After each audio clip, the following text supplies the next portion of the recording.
big gear news. Yeah. Line 6 releases the HX1. Yeah. Not the HX2. No. The HX1. No. Because it plays one effect at a time.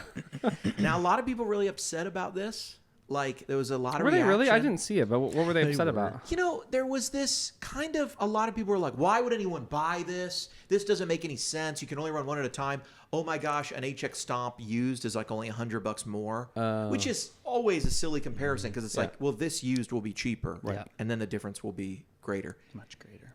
And no new capabilities or effects. There's a flux control in there. The flux control allows you to maybe have a ramp up time between a parameter shift. So you can shift the parameters via scenes in any of the HX gear. But now you have this flux time that lets you like ramp up a tremolo or ramp up maybe a delay mix or something or whatever you want to do. And you can set the ramp up time, or I guess maybe it's auto set. I'm not really sure. It's capability. I'm just going to throw this out there. The Kemper's been able to do ramp separate morphing. Ramp, two separate ramp up Yes. and ramp down speed for any morphed effect. Yes. So it's not like a revolutionary new feature, but it is really cool they threw it in there because it effectively gives you one effect that you can have like in two different states. You know what I mean? You can change a parameter and it's going to go up and down. It's got two switches on it. Is that how? The flux control, I guess. Okay. And it might be on and off, and you might be able to use the flux as a Gotcha. tap tempo or something. Okay, so you can always get to that or set it for that if you want. Yeah, Okay. yeah. So there's but I think people were a little let down that there wasn't anything new. So if you're the problem I think is if you're a Line 6 fan, it wasn't for you. And meaning you already have the products, like you already have everything inside. You already have a product that does more. Yeah. And for some reason, people get very upset at that. So is this a product meant to get new customers into the Line 6 ecosystem? Like I don't have a HX Stomp, I don't have a Helix, but like that's kind of cool. Is that you think that's what they're going for?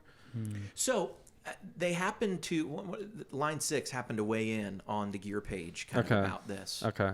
And they kind of revealed. Yeah, basically this product is not for you if you are a Line 6 fan. And their reason was in some polling they've done, it's like 60, 70, 80. Some huge number of guitar players are not interested at all in multi-effects units that do more than one thing. Okay. So this is their attempt to reach basically the people who would never look at a Line 6 product. If it does more than one thing, they're not looking for it. They're looking for a single pedal that does one thing. And so they're not does one thing, but is not a multi-effects unit. There's a lot of people who are just, I got a chorus pedal, I got a this, I got that, and they're not considering anything else.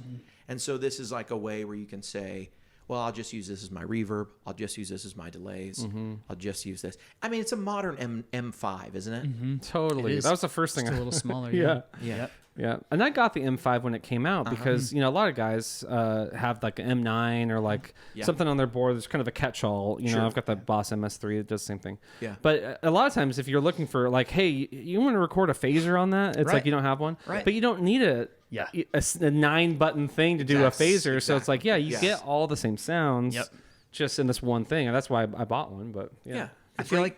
Go ahead. I was going to say great utility pedal. That's what I was going to say. It's going to end up on like every session player's board for that reason. Yeah, because it's utility. It's the best. And they're good quality effects. I mean, I don't own like a Helix product. I've played them a number of times. I'm like, they sound great. Yeah, they're really awesome. Yeah. And a lot of people, might rightly point out, this is just a worse HX Stomp. In the sense that the HX Stomp lets you do all of this, plus you can have two of them. Plus, you can have whatever more true. stuff. You can have You can put in two delays. You can put in a delay and a verb. You could put a chorus and a trem. And it's not much bigger. It's two of them basically, or less than that. Or it looks slightly larger than half the size of the HX Stomp. It's not a small pedal, but it is a single pedal. It's not as big as a double pedal. Yeah. But do you guys think they missed the boat by not allowing you to do two effects at once? I think at that point people would have said, why would I? Yeah, this is just an HX Stomp. I think and I get their reasoning for a lot of people don't want a multi-effects unit, so here's an individual. Does it have MIDI? Can you send it MIDI?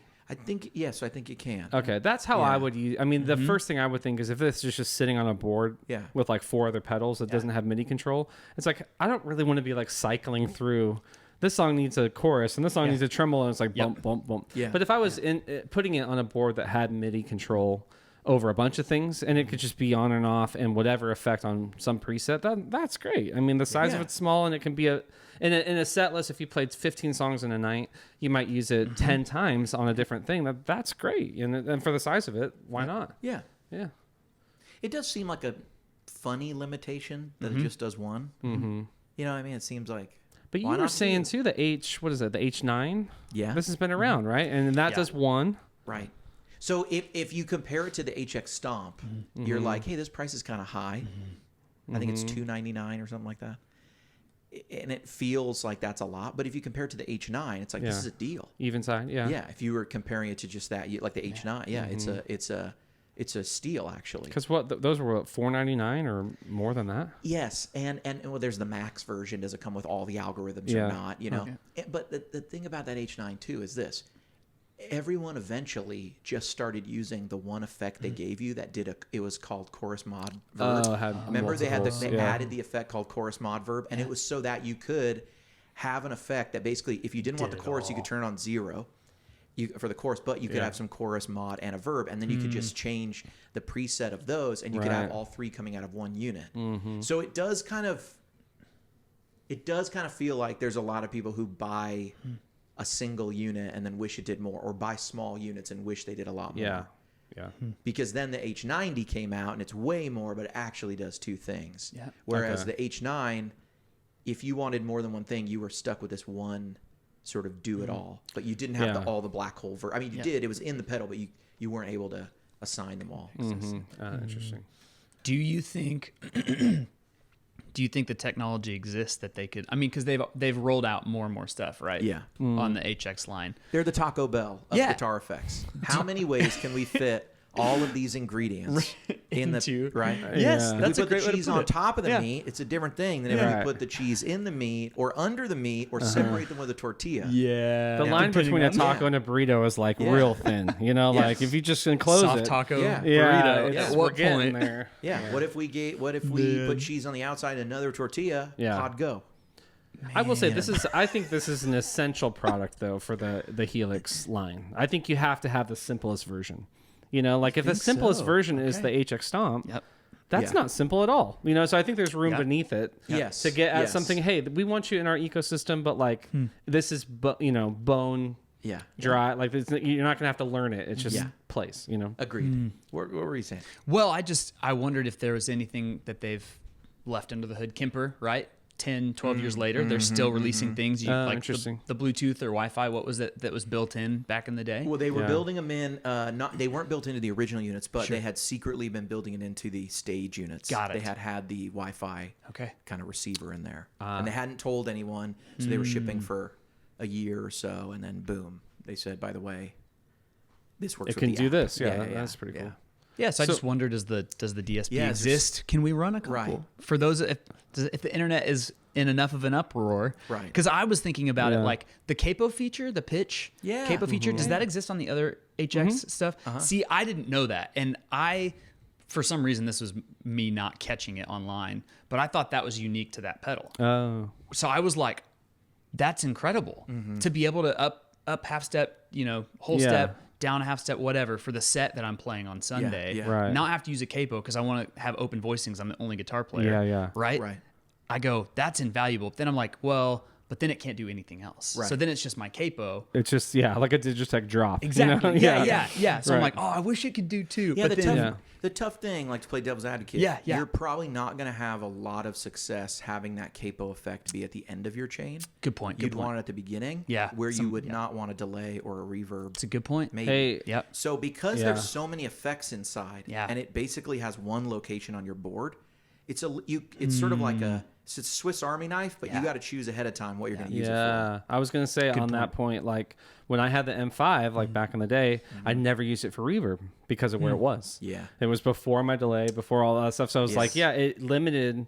I put it right after my drive so I could use it as a drive as the last one. Yeah. Or it started my modulation so I could use it as trem or chorus. But that's a good point. You can't just have it do anything. Right. Because you would put those pedals in different spots. Yeah. What if you got 2 of them, one earlier in the chain, one later in the chain? Yep. What are people going to say? Why not just Go get an by. HX Stomp It has and use loops. the loop? Put the loop in the middle. There you have 2 locations. Yeah, that's interesting. Hey, good on them for like for making a product for people who aren't buying multi effects. For sure, that's true. Seems like people's are a little are mad for nothing. You know,